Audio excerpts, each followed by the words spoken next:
Hey, it's Em here now, continuing the end of year content. Going to talk about my failures, the 12 book challenge that I really did not win, and the DNFs of the year. So stay tuned for that. So at the end of last year, beginning of this year, there was this template going around, a 12 book challenge, 12 books, have like 12 friends, each one recommend a book or something along those lines. And I filled out one of those forms, which I will put somewhere here for you to see. And you'll see the X's and the check marks, and you'll see what I actually managed to read and not read. And you'll see that I only read 5 of the books. 2 of them I tried to read but didn't finish, and the other 4 I didn't even get my hands on. 5. I can do math. 5, 7, 5. Okay, yes, that, like a haiku. Okay. In any case, the books that were on my challenge were Squires by Jean Rowland.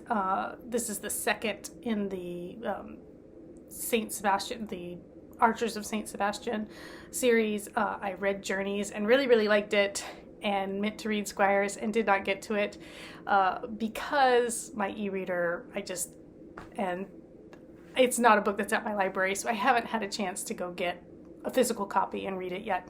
And then the next book came out this year, Masters, so now I'm way behind in this series and bummed about it, but I do hope to catch up. Queen of the Damned, the third in the Vampire Chronicles by Anne Rice. I started that reread. You probably, if you've been around, you may have seen a couple of videos that I made while rereading it. And that it screeched to a halt. I don't know. I did not have the motivation to keep reading that book, which is a shame.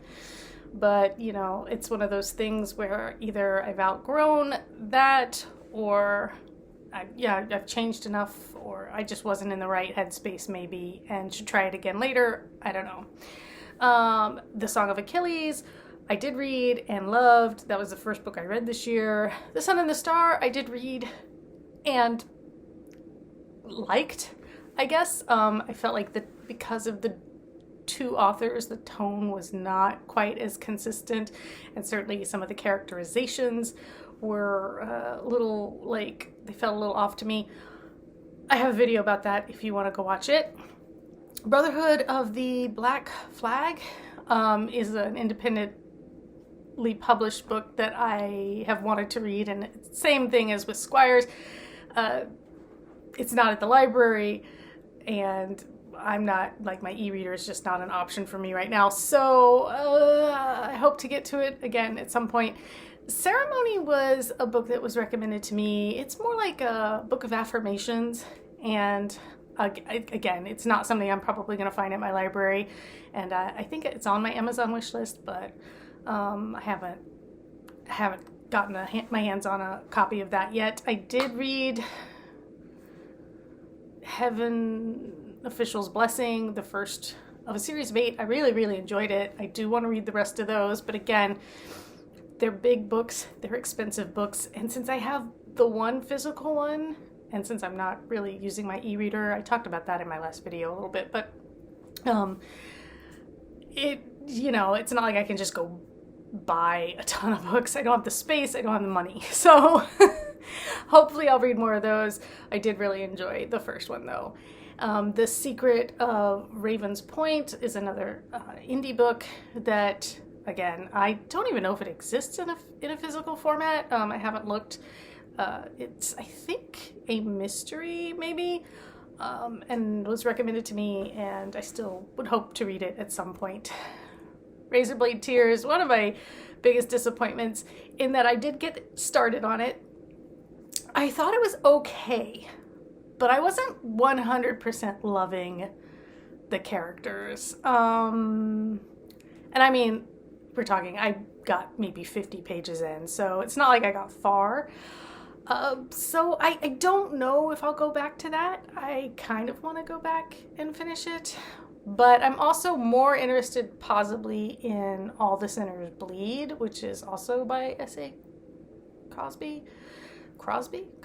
I don't know. But yeah, I don't know. We'll see if I go back to it. I actually have the book, but I think I gave it to my husband to see if he wanted to read it. In any case, I'm disappointed that I didn't enjoy it more from the get-go.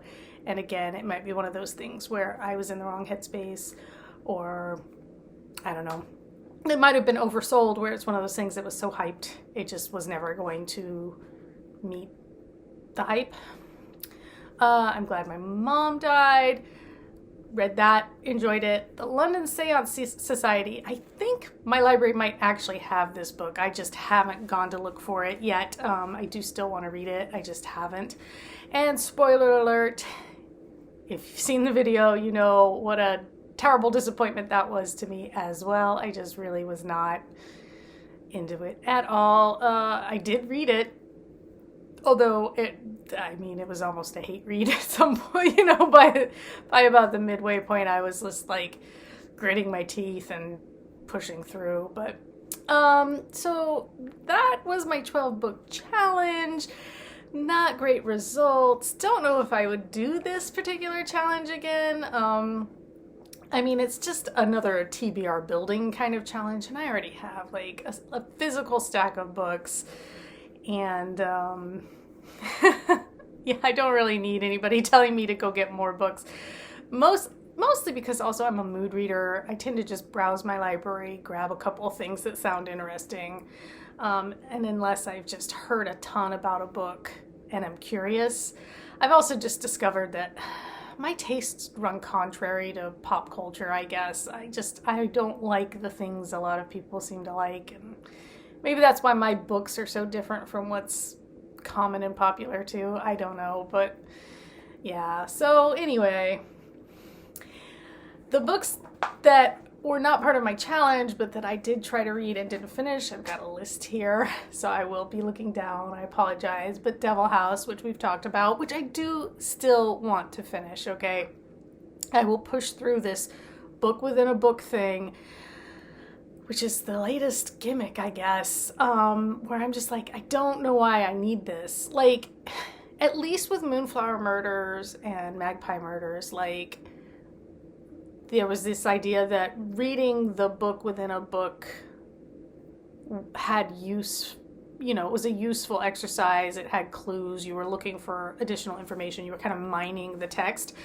But in Devil House, it's about an author who has bought a house where murders took place, like in the 80s, and it's been renovated, but he wants to write a true crime kind of book about the murders, so he wants to like live there, and I don't know.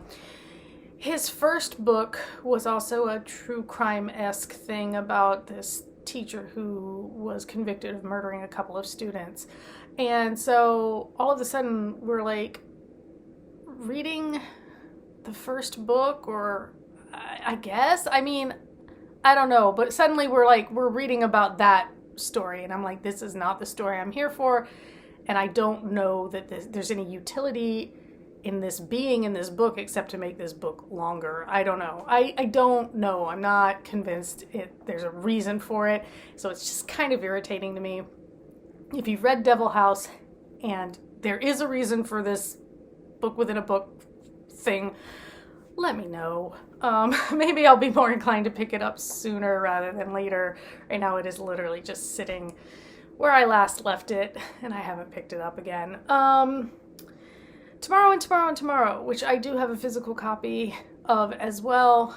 I was reading it. I had it from the library. I got 100 or so pages in. I was really enjoying it, but it's a slow read, and it's a thick book, and I kept it like 3 weeks past the due date for me to return it to the library. Other people were waiting for it. I finally just couldn't keep holding on to it because that's kind of a cruddy thing to do. So I turned it back in.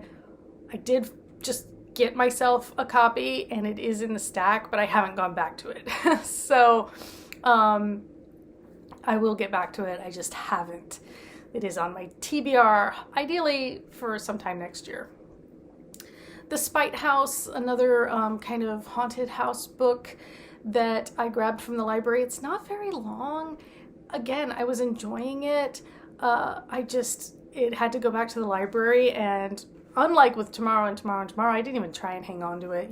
I just was like, okay, I guess I felt bad enough about the one, I wasn't going to do it again. So I was just like, I'm just going to take this back to the library and I'll check it out again somewhere down the road when I'm ready to read it. And then The Library of the Dead, I tried to read. I know it's the first in a series, because now there's a second book, I think. And I just didn't care for the voice of the main character, who was, I think, like 13 in this book, 13 or 14. And just, I don't know. I couldn't get a bead on it, and I couldn't find the character likable enough to stick with. I only made it like 30 pages in before setting that one down. It just was not for me. So those are my fails for the year. Like I said, I don't know that I'll do the 12-book challenge again, although a bunch of these books I do either want to go back to or get copies of and read. Like I said, it's just tough, especially with indie books. I'm not going to find them at a used bookstore. I'm not going to find them in my library, unfortunately. So it gets a little harder since I'm not using my e-reader. I could use it. It's not worth the fight for me to use my e-reader.